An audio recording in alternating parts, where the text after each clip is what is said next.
siang menuju sore ini. Selamat siang Ibu. Ya, jadi kami ada tugas Pak. Jadi untuk tugasnya itu ada wawancara dari guru senior, kemudian kepala sekolah, karena Pak Edi juga merangkap sebagai guru matematika dan juga sarana dan prasarana wakil kepala sekolah. Jadi Edi pengen wawancara dengan Pak Edi. Boleh. Boleh ya Pak ya. Dan langsung aja Pak ya kita mulai ya. Nah yang pertama Pak yang akan saya tanyakan itu menurut Bapak faktor apa saja yang dapat membuat motivasi belajar siswa rendah? Faktor yang membuat Motivasi belajar siswa rendah. Kan siswa kadang ngantuk gitu ya. Ya, kalau dari pengalaman saya bahwa sebenarnya background matematik mereka yang memang belum maksimal. Jadi ada mata rantai yang lepas. Berat bahasanya Pak. Iya, ada mata rantai karena konsep saya bahwa matematik itu seperti sebuah rantai panjang gitu. Jadi berkaitan antar materi gitu. Jadi ketika ada materi yang ini sebagai prasyarat dan ini tidak dipahami oleh anak, di situ letak putusnya mata rantai. Jadi kalau seperti kita mau naik tangga, jadi anak ini yang harusnya satu step by step naik tangga, jadi terpaksa harus 2 kali meloncat tangga itu. Nah, itu mungkin yang jadi kesulitan sehingga menimbulkan anak jadi kurang berminat dengan matematik, sehingga motivasinya jadi rendah. Jadi intinya di sini lagi-lagi materi prasyarat ya. Materi prasyarat. Dasarnya. Materi prasyarat. Selain itu ada lagi tidak Pak? Konsep awal besarnya itu sih kalau versi saya. Jadi kadang-kadang ya mungkin kembali ke pribadi anak itu. Jadi terkadang mungkin dia ada masalah. Ada faktor di luar ya, faktor di luar itu kan. Faktor di luar faktor lingkungan. Bisa dari keluarga. Bisa jadi keluarga atau guru, kondisi juga. Ya?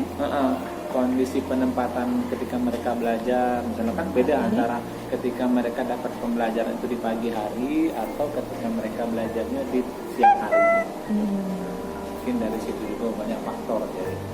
Tapi menurut saya yang paling urgen itu adalah itu tadi materi prasyaratnya.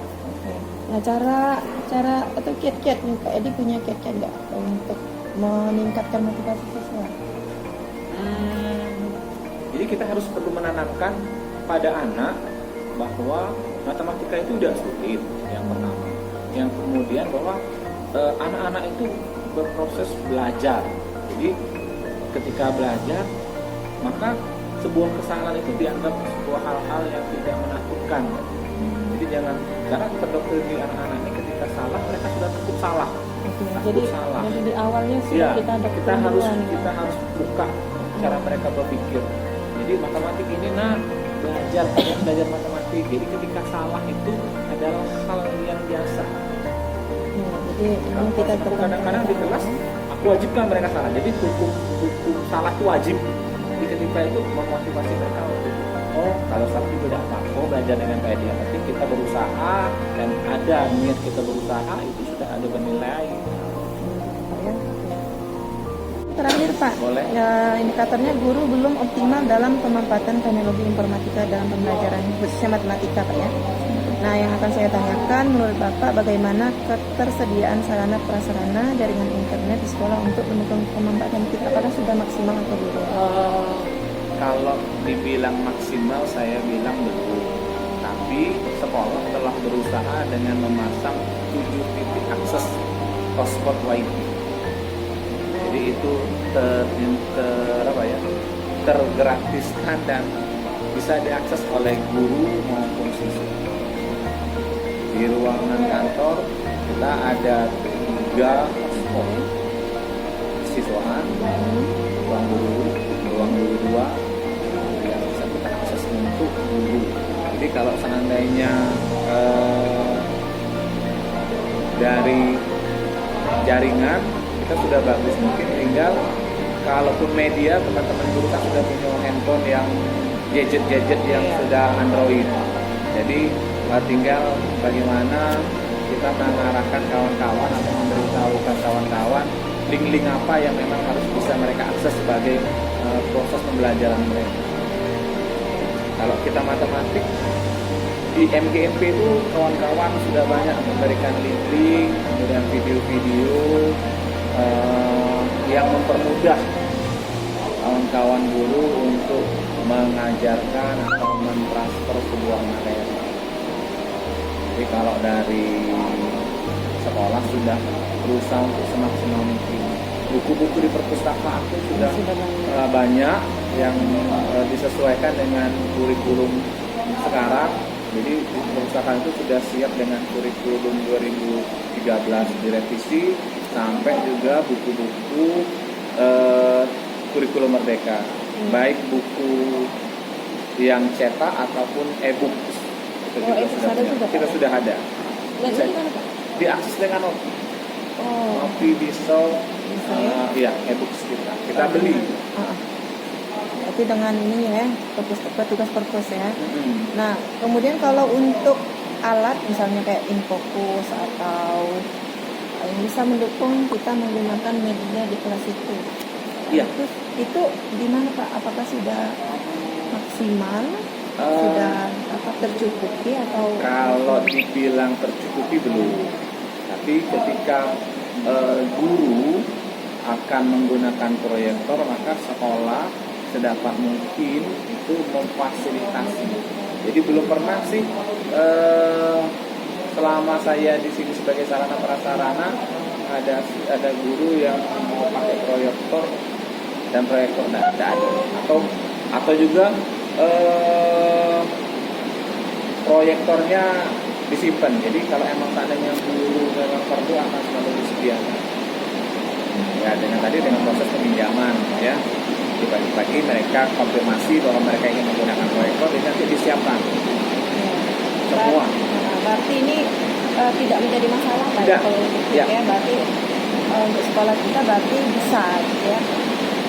Berarti mungkin siswa kadang juga kita beri kebebasan untuk mencari informasi di internet. Kadang mereka menggunakan dengan hal-hal yang di luar yang kita harapkan. Tapi itu terlihat sebenarnya Bu. Kalau kita sebagai guru akan terlihat apakah anak itu walaupun sama-sama megang handphone, tapi ketika dia belajar dengan dia memanfaatkannya yang lain itu terlihat ya? Dari gestur guru. Ibu, ini ada 6 indikator yang saya akan tanyakan. Yang pertama itu tentang motivasi belajar siswa masih rendah. Ini ke poinnya Pak Ibu ya. Yang pertama itu menurut Ibu, pengalaman Ibu belajar di kelas, apa sih yang menjadi faktor motivasi belajar siswa itu rendah?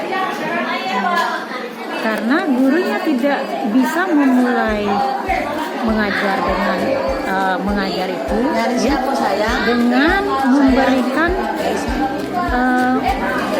menarik anak supaya senang. Iya, itulah intinya. Bukan, Bu Teti. Anak supaya senang. Iya. Cara apa Bu ya? Misalnya, ya kita memberikan contoh konkret manfaat dari belajar matematika itu. Ya. Jadi kalau kita nak ngajar integral kelas 12 itu manfaatnya, nah nyari volume kan. Kalau kita nak ngukur nak tahu berapa liter dari isi minyak yang ada di dalam drum, cak mana tanya dengan anak, cak mana nak caranya? Cak ini ibu katanya mbak literan, 4 ke 1 liter, 2 liter, 3 liter, 4 liter dan seterusnya. Sudah. Berarti kalau lamonnya naik, ya lamonnya bu katanya iya. Sekarang ada cara lainnya. Kita cari apa nih volumenya? Volumenya. Benda tadi cari volumenya dulu masih ada. Volume. Ada bu. Ya. Kalau bendanya tidak berat-berat, misalnya mangkok. Cak mana yang itu volumenya ada dah? Ya kata dulu rumus volume mangkok. Barang? Iya.